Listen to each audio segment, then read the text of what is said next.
querendo falar? Pode falar agora. Pode ligar? É rapidinho. Alô? Apertem os cintos que hoje a viagem é um pouco maior. Você já parou pra perceber na voz que tem dentro da sua cabeça? Aquela voz que não cala a boca. Tipo agora mesmo. Enquanto eu tô falando aqui, ela tá julgando o que eu tô dizendo, pensando sobre o que vai ser esse podcast, se ele vai ser bom, pensando na sua lista de afazeres do resto do dia, lembrando de algum e-mail que você esqueceu de mandar. Daqui a pouco ela vai te convencer que tem coisa mais importante pra fazer do que continuar ouvindo esse episódio. Isso é normal. Todo mundo tem essa voz. Mas a grande diferença, e eu posso dizer que isso transformou a minha vida, é entender que você não é essa voz. Percebe que tem algo por trás disso que está observando, uma presença, uma consciência. E é sobre isso que a gente vai falar hoje. A primeira vez que eu tive contato com esse conceito, se é que eu posso chamar assim, foi quando eu li o livro Um Novo Mundo, do Eckhart Tolle. Esse livro, de fato, acho que se tornou um dos meus favoritos e foi muito transformador para mim. Justamente por trazer esse conceito, que é tão simples, mas tão complexo ao mesmo tempo, de que não somos a nossa mente. É engraçado que o autor começa falando de uma mulher que ele viu na rua. Foi assim que ele teve esse insight. Ele fala que ele ficou seguindo essa mulher, a mulher acho que tinha algum distúrbio, e ela falava em voz alta, ela pensava em voz alta, e estressada, se punindo, sabe? Não, mas por que você não fez isso? Eu mandei você fazer? Não, sai daqui, vai pra longe, sai! Gritando, falando sozinha. E aí, ele se deu conta de que ele também fazia isso. Que ele também falava sozinho, só que dentro da mente dele. Que tem aquela voz descontrolável, que ele não conseguia domar. E que talvez ele também tivesse um distúrbio. No livro, ele fala que essa voz contínua na nossa cabeça é um obstáculo para o nosso estado de presença, de plenitude. Mas a maioria de nós nem percebe isso por ser algo normal. E eu acho que cada vez mais, nos dias de hoje, a gente normaliza esse barulho mental. E além de deixar a gente ansioso e tudo mais que a gente já sabe, esse ruído, esse barulho interno vai criando rótulos para tudo, vai dando nomes para tudo, vai julgando tudo, interpretando tudo, inclusive a nós mesmos. E aí a gente vai rotulando tantas coisas que a gente se separa da nossa verdadeira natureza, da nossa essência. De novo, vou usar a palavra-chave aqui, da nossa consciência. E foi muito louco, porque eu precisei reler esse livro mais de uma vez para conseguir entender esse conceito de você não é sua mente.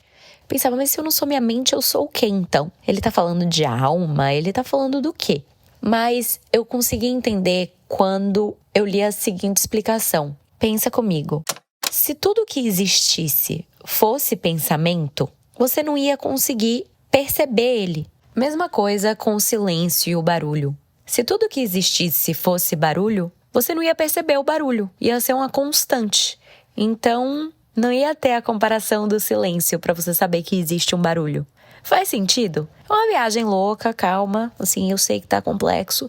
Mas não faz sentido? Existe uma consciência que percebe esse vai e vem de conteúdo na sua cabeça.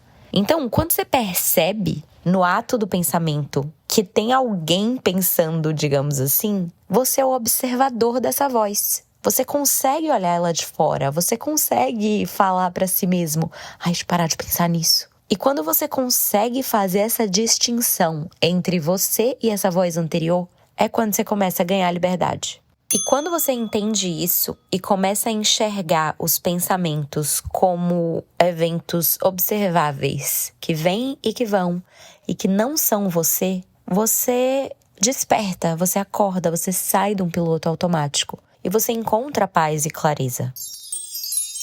Eu sei que pode parecer viagem demais, filosófico demais, mas é isso, pense comigo. Se você é os seus pensamentos, quem é que está escutando eles? Esse é o ponto.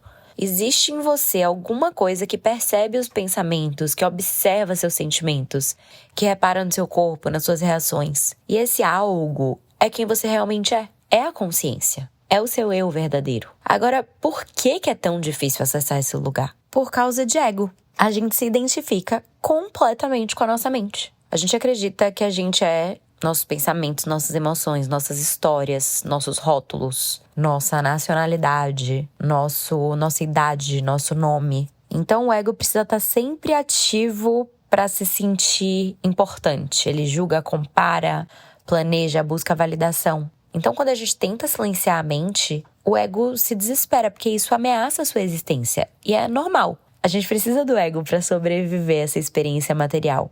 Então ficar em silêncio ali, presente, sem narrativa, é muito incômodo. Quase como se a gente estivesse perdendo uma parte de quem a gente é. Mas na verdade é nesse espaço que a gente descobre quem a gente é de verdade. Não é o conteúdo que está na nossa mente, mas é a consciência que percebe isso tudo acontecer. Gente, por mais que isso pareça viagem, eu tava pesquisando, até pra me embasar com os termos psicológicos. E existe, chamado metacognição, que é a capacidade da gente pensar sobre o nosso próprio pensamento. Ou seja, notar que a gente tá pensando. E existe também um conceito chamado self-observador, que é a parte da gente que observa sem se fundir com o conteúdo.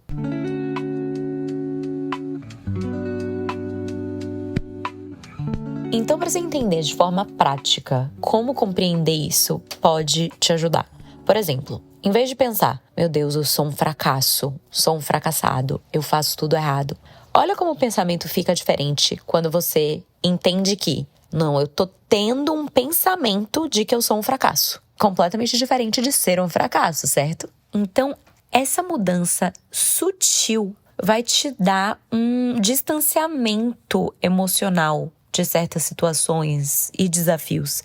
E traz clareza, porque você consegue entender que os pensamentos vêm e vão, vêm e vão, vêm e vão. E você e o seu estado de consciência são o que permanecem. Então é uma forma até de você entender que os pensamentos negativos não são fatos. Que os pensamentos automáticos negativos que ficam se repetindo, eles podem ser reprogramados. Você pode observá-los de outra forma. Até porque viver só na cabeça vai te fazer perder a vida real.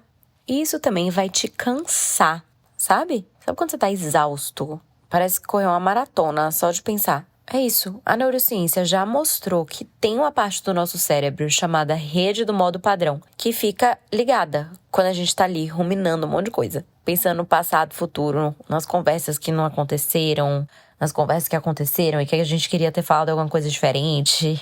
E aí a gente fica cansado. Porque pensar demais é um esforço danado. E quando você começa a praticar a presença, quando você começa a entrar nesse lugar do observador, essa rede dá uma pausa. Você sente um alívio. E não só isso é importante pra gente não gastar tanta energia, mas como também ajuda a gente a lidar com as situações da vida. Não à toa, o que somos de verdade é chamado de consciência. Porque sabe quando você tá com a raiva, sei lá, alguém te faz alguma coisa... E lá no fundo, uma parte de você sabe que tá com raiva. Você consegue identificar que você está com raiva naquele momento. Mas também, você sabe que não precisa agir com base nessa raiva. Faz sentido? Então, essa parte sua é o observador. Então, quando você começa a se conectar com esse lugar, você para de reagir por impulso. Você começa a escolher com consciência como agir. Como eu disse, isso pode ser uma coisa simples. E é fácil de entender depois que você entende. Mas botar em prática no dia a dia é muito desafiador. Por isso que as pessoas estão cheias de ansiedade, de preocupações, elas vão acreditando e se identificando com as narrativas que elas mesmas se contam. E quando elas são negativas, isso pode ser muito perigoso. Quando você pensa que tudo vai dar errado na reunião que você vai ter amanhã, quando você pensa que você é um fracassado, que você não é capaz, que você nunca vai arranjar ninguém, que você não vai conseguir pagar essa conta. E isso são só pensamentos e narrativas que você está criando.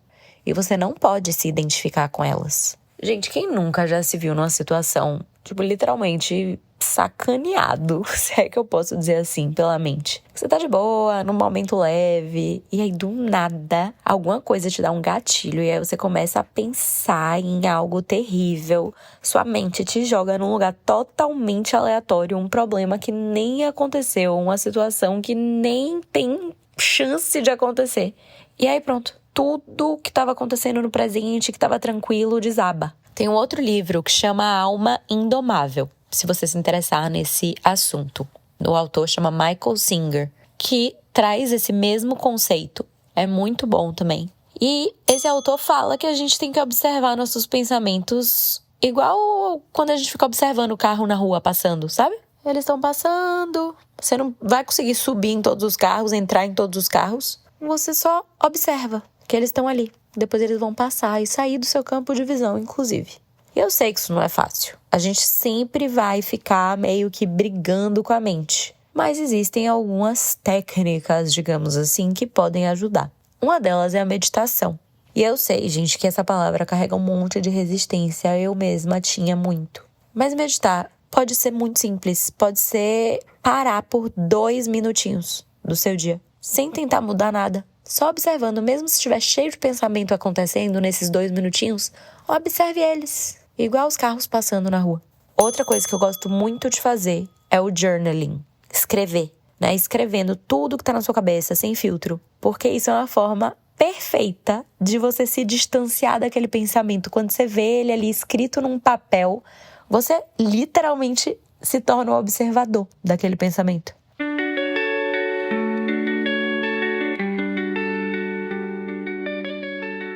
Então, gente, a verdade é que a maioria dos nossos sofrimentos não vem do que acontece, vem do que a gente pensa sobre o que acontece. E quando você percebe isso, você ganha uma liberdade tão grande, você se dá conta que você não precisa responder a todo pensamento, você não precisa levar a sério todo pensamento, nem acreditar em qualquer história que sua mente te conta. Você pode só observar, deixar passar e voltar a um estado de presença. Então, antes de desligar, eu queria terminar esse episódio com a provocação, para você refletir aí. E se aquele pensamento que te incomoda, que vive voltando, e se ele simplesmente não for verdade? Ele não for sobre você. O que você acha? Bom, eu vou desligar, mas já pode esperar a minha ligação na semana que vem. Beijo! Esse programa foi produzido por Waffle.